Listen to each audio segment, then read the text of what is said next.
নমস্কার, কেমন আছো তোমরা সবাই? আশা করি তোমরা সবাই খুব ভালো আছো। আমিও ভীষণ ভালো আছি। আজকে হলো ভূত চতুর্দশী। আজকের দিনে 14 শাক খাওয়া যেমন মাস্ট, সেরকমই বাড়ির চারিপাশে 14 প্রদীপ দেওয়াটাও কিন্তু মাস্ট।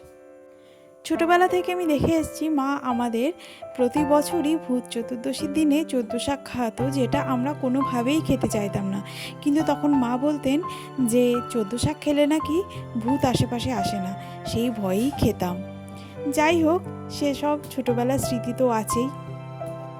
জানো তো, এবার 14 প্রদীপ জ্বালানোর সময় আমার ছোট্ট মামাম আমাকে অনেক হেল্প করেছে। প্রদীপে সলতে দিয়ে দেওয়া, তেল দিয়ে দেওয়া, প্রত্যেকটা জিনিস ও নিজের হাতে করেছে। আর এইখানে আমি আমার তুলসী মঞ্চটাকে মন ভরে সাজিয়েছি। আর একটু কিছু বাকি আছে, সেটুকুও ভাবছি খুব তাড়াতাড়ি পূর্ণ করে দেব। আর এই হলো আমার বাড়ির মেন এন্ট্রেন্স।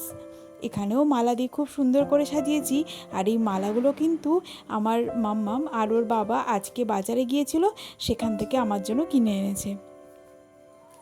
আলো দিয়ে যে শুধুমাত্র আমার বাড়িই সাজিয়েছি সেটা কিন্তু নয়, আমার বাড়ির আশেপাশে যারা থাকেন তারাও খুব সুন্দর করে সাজিয়েছেন। আমার যে বিল্ডিংটা আছে সেটা আমি তোমাদের পরে দেখাবো। আসলে এত কাজের মধ্যে আমি একদম নিচে যাওয়ার সময় পাইনি। তোমাদেরকে অবশ্যই আমি পুরো বিল্ডিংটার ছবি দেখাবো।